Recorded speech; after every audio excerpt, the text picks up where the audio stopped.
Chers amis, bonsoir. C'est une immense joie pour nous de vous rencontrer ce soir, que vous soyez venus à notre rencontre. Je tenais avant toute chose à remercier du fond du cœur et très, très chaleureusement le 360 et son directeur, son fondateur, Saïd Assadi, qui nous a ouvert ses portes avec tellement de gentillesse et de bienveillance. Merci infiniment. On peut l'applaudir.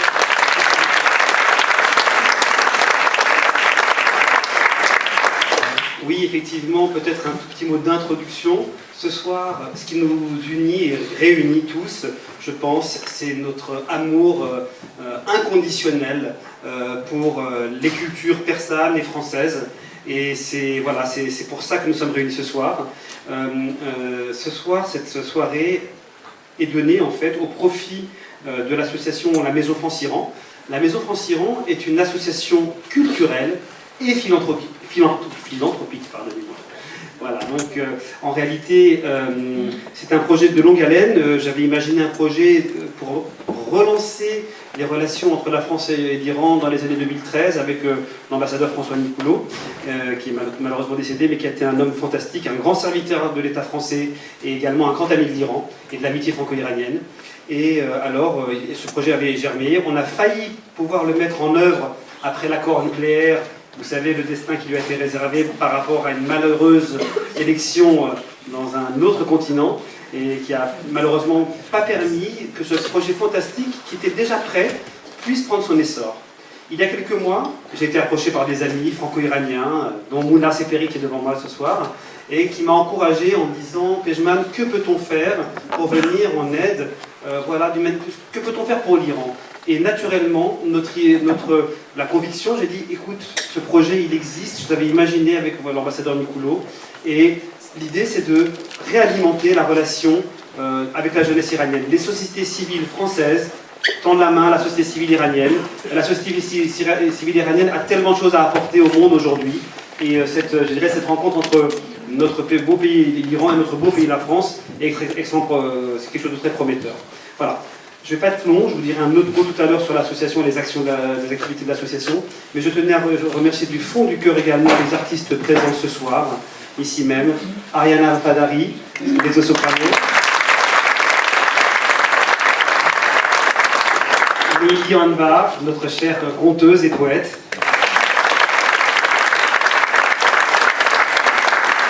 Thomas Taquet, fantastique pianiste, chef de chœur, chef de chant. Ils ont, et je les remercie infiniment au nom de l'amitié franco-iranienne, ils ont accepté d'offrir leur talent pour que nous puissions récolter tous les fonds intégralement et les reverser effectivement pour doter des bourses pour des jeunes iraniennes et de jeunes iraniens méritants. Merci à eux.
poésie persane, il y a plus de 1000 ans, les poètes persans n'ont eu de cesse de chanter l'ivresse et l'amour.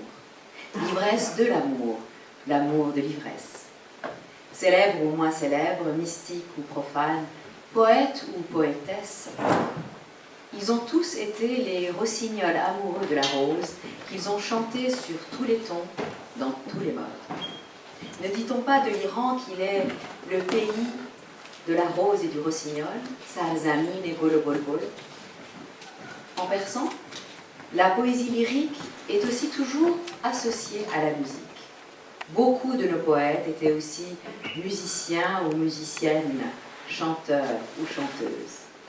Les poèmes de cour étaient déclamés lors de banquets somptueux où tout était beau. Les chansons qui versaient le vin en abondance dans les coupes d'or et d'argent, les fleurs et les fruits à profusion, les tapis aux 1000 courbes multicolores qui faisaient entrer le paradis à l'intérieur. La poésie populaire, elle, chantait la beauté de la nature et l'amour lors des mariages, des fêtes. Quant à la poésie mystique, elle se disait lors de réunions où l'on s'adonnait au samar, c'est-à-dire l'audition mystique, accompagnée éventuellement de danse, une cérémonie sacrée qui pouvait mener l'auditoire, qui peut encore aujourd'hui mener l'auditoire jusqu'à l'extase. Mais quelle est cette rose? Quel est ce toit que les poètes persans désirent depuis l'aube de la poésie? Est-ce la femme rêvée, les chansons, les fèves, le prince, le roi, le maître, Dieu, la liberté? C'est selon, et un peu tout cela à la fois, à vrai dire. Plus que tout peut-être, c'est une idée de la beauté, une idée de la vie qui n'a de valeur que si elle est vouée à l'amour et qui ne peut se dire que dans des poèmes et dans la musique, jusqu'au vertige.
Recueil mêlé de prose et de poésie par Saadi, le grand poète de l'amour et de la sagesse qui a vécu au XIIIe siècle,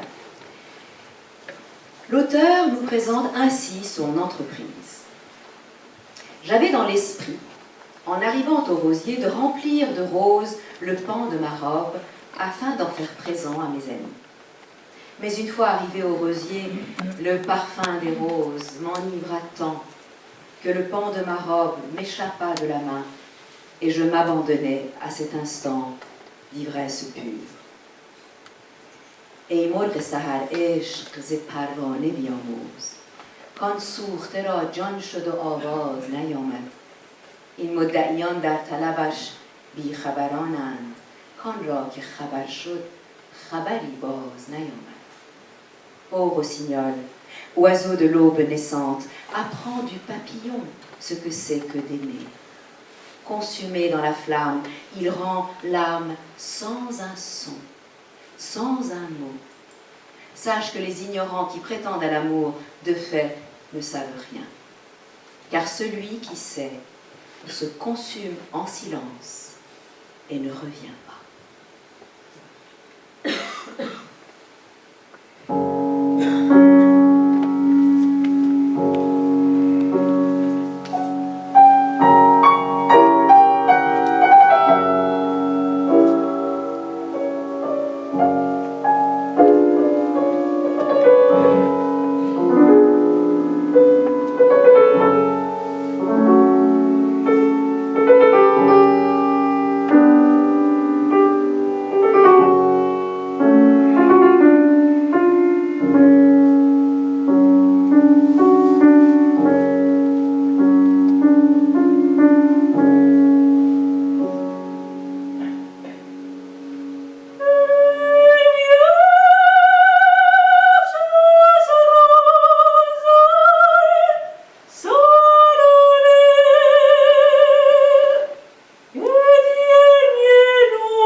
Latin dès le XVIe siècle, puis français, anglais, allemand, italien. Et son œuvre, Le Jardin des Roses, a inspiré maints poètes, dont la magnifique et méconnue poétesse française Marceline Desbordes de Valmore, qui disait « J'ai voulu ce matin te rapporter des roses, mais j'en avais tant pris dans mes ceintures closes que les nœuds trop serrés n'ont pu les contenir. Les nœuds ont éclaté, les roses envolées dans le vent à la mer s'en sont toutes allées. Elles ont suivi l'eau pour ne plus revenir. La vague en apparut rouge et comme enflammée. Ce soir, ma robe encore en est toute embaumée. Respire-en sur moi l'odorant souvenir.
Hafez est le poète le plus aimé des persanophones. Son tombeau à Shiraz, au cœur d'un jardin, est plus beau qu'un tombeau de roi et un lieu de pèlerinage plus visité encore que les tombeaux de saints. Il est le rossignol par excellence, qui a voué sa vie à l'amour, et on dit, chez nous, qu'il parle le langage de l'invisible, laissant l'alqaï, qu'il répond aux questions les plus intimes du cœur par ses mystérieux poèmes.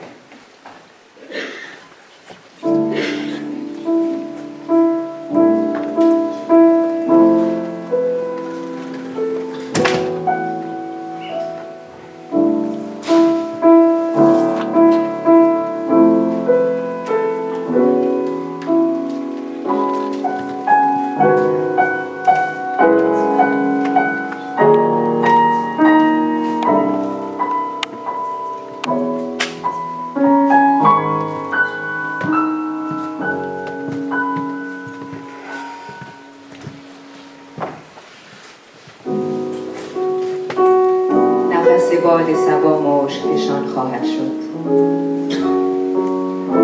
عالم پیر دگرباره جوان خواهد شد ارغوان جام عقیقی به سمن خواهد داد چشم نرگس به شقایق نگران خواهد شد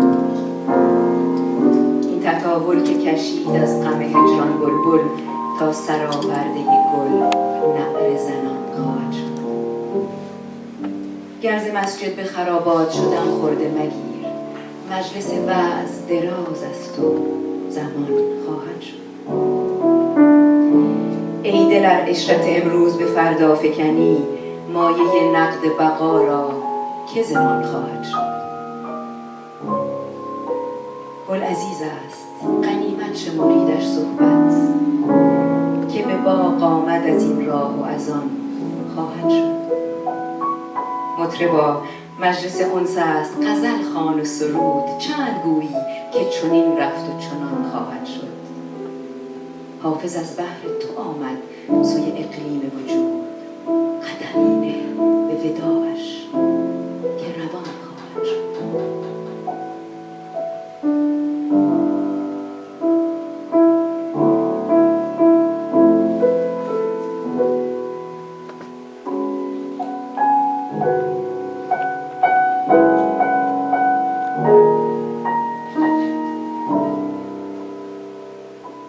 Le souffle du zéphyr répandra le musc un jour.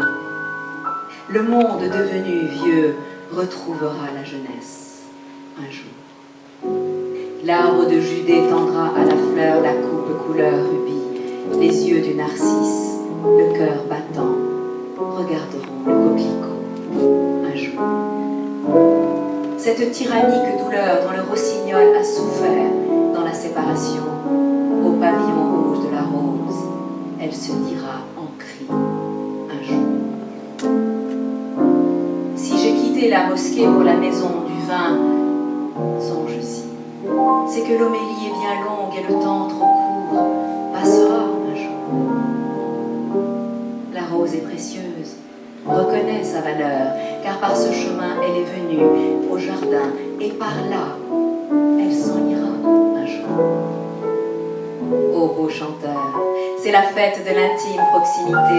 Entonne tes odes et tes chants, cesse d'évoquer les choses passées et ce qui se passera un jour. C'est pour l'amour de toi qu'un jour le poète est entré au pays de l'existence. Fais un pas pour lui dire adieu, car il repartira un jour.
Ludáky vécut au Xe siècle. Il est le père de la poésie persane. Dans ses poèmes, il célèbre déjà le carpe diem, saisis le jour, la jouissance de vivre et de vivre l'instant, car rien ne peut durer dans ce monde où tout est voué au néant ou au vent. Bad. Shad zibasya chashman shad, que jahan nist jus fasan bad. Avec les belles aux yeux de jet, vis dans la joie, que la joie t'embrasse. Car ce monde, dis-le-toi, n'est rien qu'un conte, un souffle qui passe. De ce qui est, il nous faut nous réjouir avant que passe, et du passé, il ne faut point se souvenir, il passe. Laissez-moi dans ces boucles me perdre à loisir, suave nasse, beauté au visage de lune, toi mon désir, ange de grâce. Heureux qui sait donner et aussi recevoir, qui se dépasse. Malheureux celui qui n'a su ni donner ni recevoir et qui trépasse. Ce monde n'est qu'un souffle, une nuée qui passe, hélas. Verse-nous du vin, vive, ce qui doit passer, passe. Bado abras in jahan absus, bade pishar, harche bada, bad.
nous sommes réunis ce soir, c'est également parce que, voilà, je vous parlais de cette dimension culturelle que nous partageons tous. Pardonnez-moi d'interrompre cet instant poétique, mais simplement parce que, en dehors de la poésie, en dehors de la beauté, nous sommes convaincus, nous, que la beauté peut transformer le monde.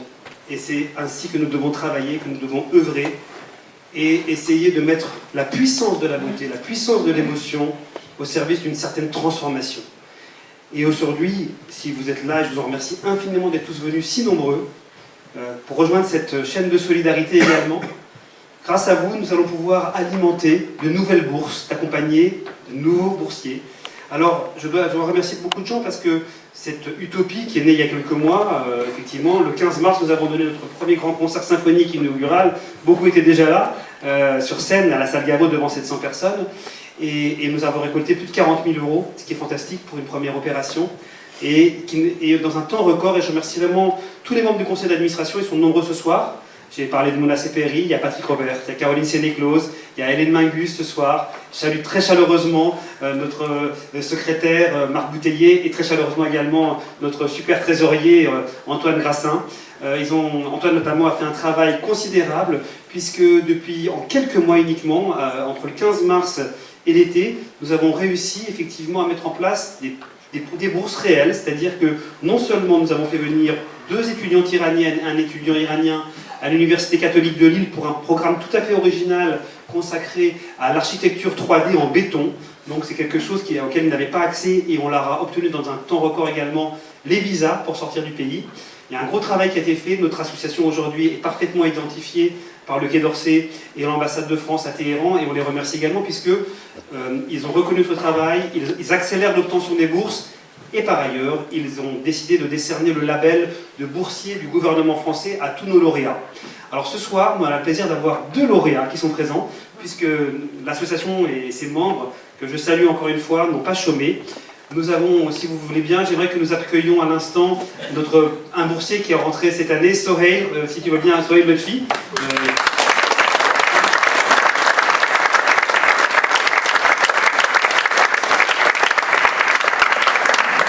Soheil, je tiens beaucoup à le féliciter.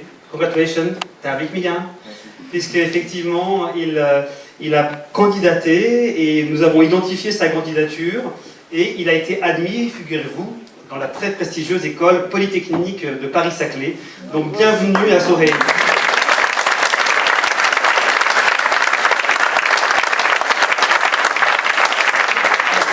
Soheil va peut-être nous dire un tout petit mot. Alors peut-être un petit peu en français, peut-être un petit peu en anglais.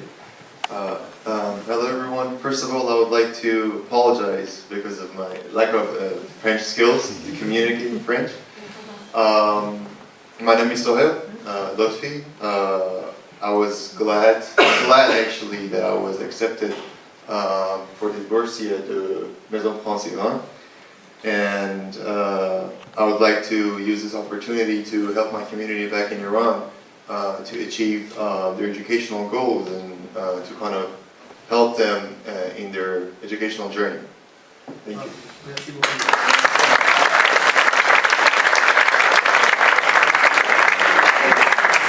Je voudrais juste effectivement vous donner un petit mot sur Soheil. Donc il est inscrit donc maintenant en première année de master à l'Institut Polytechnique de Paris dans la filière Computer Engineering, sciences de l'informatique, avec des interactions graphic and design. C'est quelque chose de tout particulier. Soheil va avoir 24 ans en janvier prochain. Il parle le persan, le kurde également. Voilà, ça fait partie du monde iranien. C'est langue maternelle, l'anglais. Et naturellement, il apprend le français. Et il m'a promis que l'an prochain... Sorry? L'an prochain, c'est ça l'idée? L'an prochain, ce sera... En français.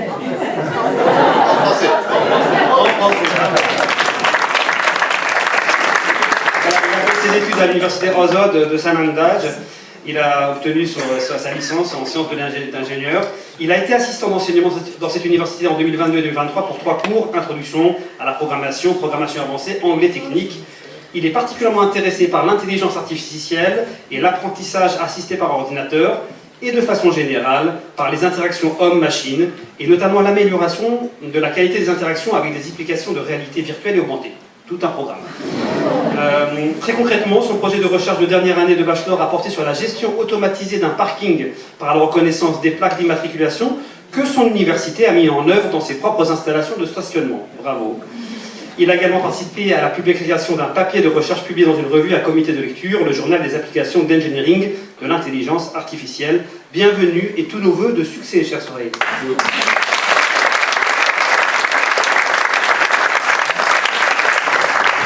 Et nous avons la chance également, et je tiens à saluer aussi le travail d'identification, d'accompagnement qu'a fait Thomas Taquet, puisque Thomas, ça fait longtemps qu'il se passionne également, il a un amour sincère pour l'Iran, la culture et la civilisation persane, et il a donné à plusieurs reprises des masterclass, et à l'occasion, peut-être je te passe la parole, très brièvement.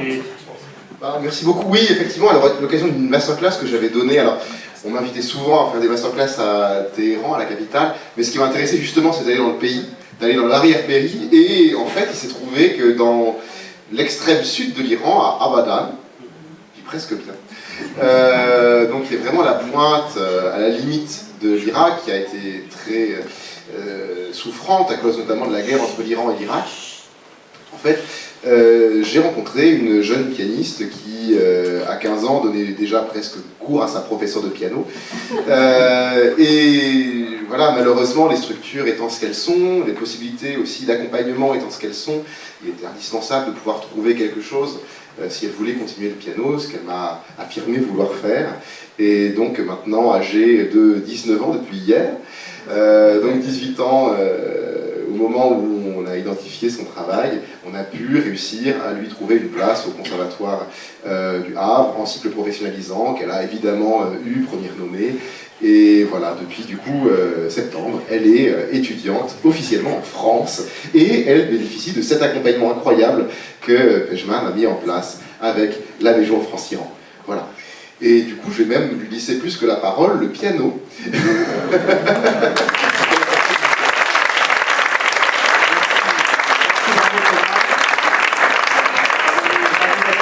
Aïlin Kazmi, voilà, 19 ans de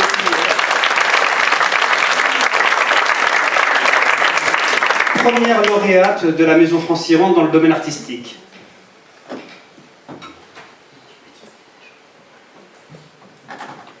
Présentez ton œuvre. Oui, c'est Prélude d'André Hossein, hommage à Omar Khayyam. André Hossein, hommage à Omar Khayyam. Par contre, Aïlin parle français déjà. Bravo.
Khayyam, le fameux poète mathématicien de Nishapur qui a vécu à la fin du XIe, au début de notre XIIe siècle.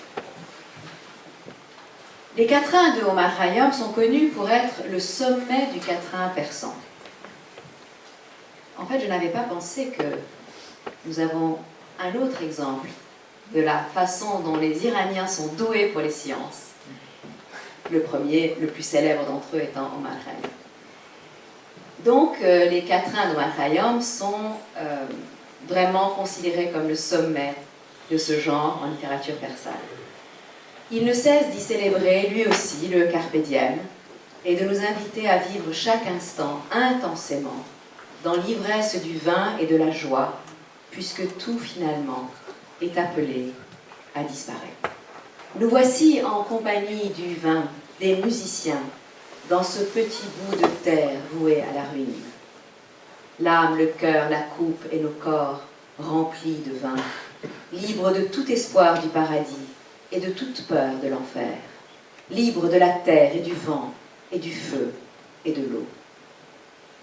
ماییم و می و مطرب و این کنج خراب جان و دل و جام و جامه پر درد شراب فارغ ز امید رحمت و بیم عذاب آزاد ز خاک و باد و از آتش و آب. On dit qu'il y a un paradis avec des houris et des sources d'eau pure, des rivières de vin, de sucre et de miel. Remplis la coupe de vin et tends-la moi, car un tien vaut mieux que deux tu l'auras, c'est sûr. گویند بهشت و حور و کوثر باشد، جوی می و شیر و شهد و شکر باشد. پر کن قدح باده و بر دستم نه، نقدی ز هزار نسیه خوشتر باشد.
C'est mon âme amoureuse qui s'en va. Elle s'en va à la robe au vent, et il ne reste dans la bouche que le poison de solitude. Me voici donc blessée, esselée, aussi éloignée de l'aimer. Comme si venin de séparation courait tout au long de mes os. De l'âme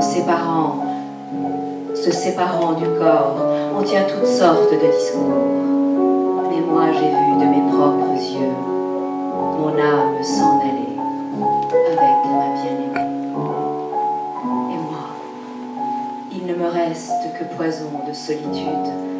Ne demande plus qui je suis, où je suis, car de tout cela mon cœur s'est vidé.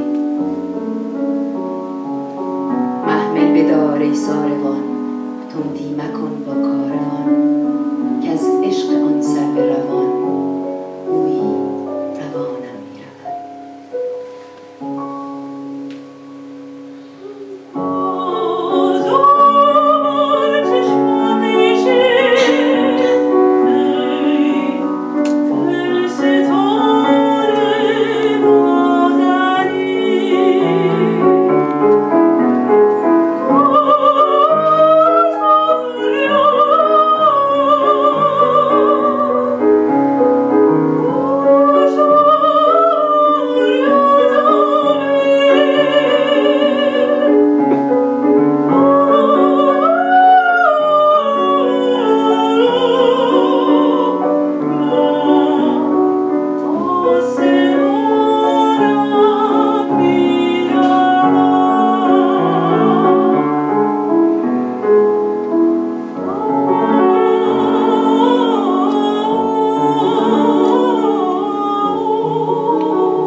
دل شانم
رود.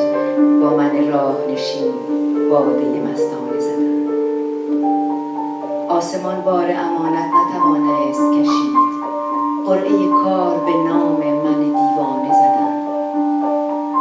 جنگ 72 ملت همه را عوض بنه، چون ندیدند حقیقت ره افسانه زدن.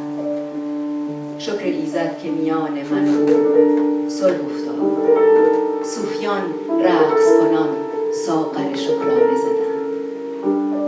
آتشان نیست که از شعله او خندد شمع، آتشان است که در خرمن پروانه زدن. کس چو حافظ نگشاد از رخ اندیشه نقاب، تا سر زلف سخن را به قلم شانه زدن.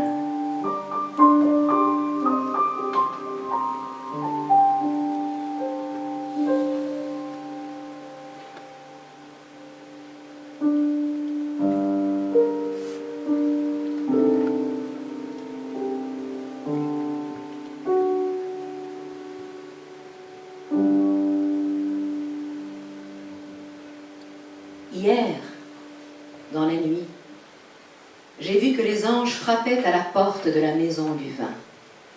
Ils façonnèrent l'argile d'Adam et en firent une coupe. Les habitants de l'intime demeure de pureté, demeure angélique, trinquèrent avec moi, pèlerins en chemin, sur la route de l'ivresse. Aucune créature ne pouvait supporter le poids de ce dépôt de l'amour et de l'ivresse. C'est donc sur moi, le fou d'amour, que le sort est tombé. Il te faut pardonner ces guerres sanguinaires entre tant de nations. Comme ils ne voient pas la vérité, ils s'inventent des histoires inventées. Dieu merci, entre moi et l'aimé, c'est la paix qui s'est instaurée. Et les mystiques, en dansant, ont levé leur coupe à cette paix en gratitude. Le vrai feu, ce n'est pas la flamme dont se rit la chandelle. Le vrai feu, c'est celui qui brûle le papillon tout entier. Depuis que l'on peigne la chevelure de la parole avec le calame, personne, comme Hafez le poète, n'a retiré la burqa sur le visage de la pensée.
ceux qui ne comprendraient pas le persan, le refrain disait « Ma fleur, oh ma fleur bien-aimée ».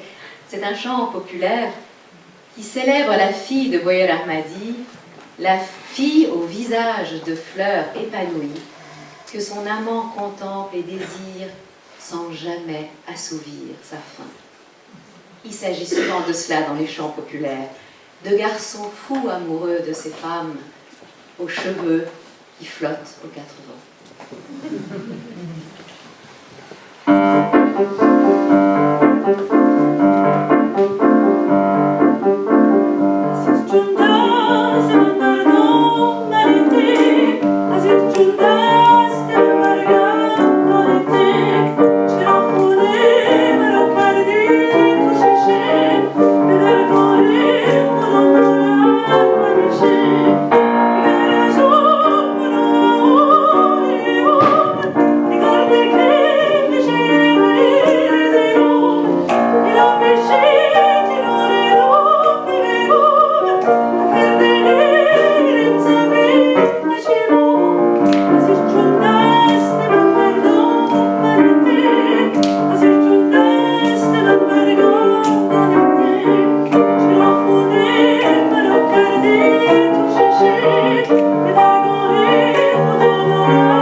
ce chant, c'est aussi un chant populaire, et cette fois-ci, c'est une femme qui chante. Et on se disait avec Ariana qu'on le dédierait bien à toutes les femmes qui ont perdu un être cher à la guerre, et qui le regardent, ou qui l'imaginent, et qui se disent « J'aimerais tellement dormir et rêver de toi, j'aimerais tellement que tu viennes, que nous rentrions à la maison. C'est le temps des récoltes, et tu n'es pas là. Et il est temps pourtant d'aller tous les deux vers la récolte. » En fait, c'est un chant populaire qui est chanté par les femmes quand leurs hommes, leurs fils, leurs maris sont partis à la guerre et ne sont pas revenus.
Chers amis, merci infiniment. Si vous avez aimé cette soirée, si vous avez aimé le projet, eh bien n'hésitez pas à nous rejoindre. Nous avons une fantastique bénévole, Léonore Stetter, dans l'escalier en bleu, qui sera ravie de recueillir, si vous le souhaitez, vous donner des informations. N'hésitez pas effectivement à vous donner vos contacts si vous le souhaitez. Je tenais également à saluer la jeunesse, parce que ce soir nous avons 5 invités de marque, puisqu'il s'agit de 5 invités de l'INALCO, qui travaillent effectivement justement, qui étudient sur ce lien voilà, infini, éternel on l'espère, d'ailleurs qui auront bientôt comme professeur, ou l'ont déjà à Lilian Var. Voilà, absolument pour certains, donc bienvenue à vous. Déjà quand elle n'est pas absente. Voilà. Et puis également, je me demande si j'ai pas oublié notre chère Hélène Mingus, une administratrice fantastique aussi, qui se mobilise beaucoup. Bref, merci à tous. Elle est là, Hélène, voilà. Donc, et puis donc, vraiment, à très bientôt. Nous organiserons d'autres événements, différents de ceux-ci, mais chaque fois, ça sera sur le lien entre l'Iran et la France. Et nous espérons organiser encore beaucoup d'autres événements grâce à vous. À très bientôt, bonne fin de soirée.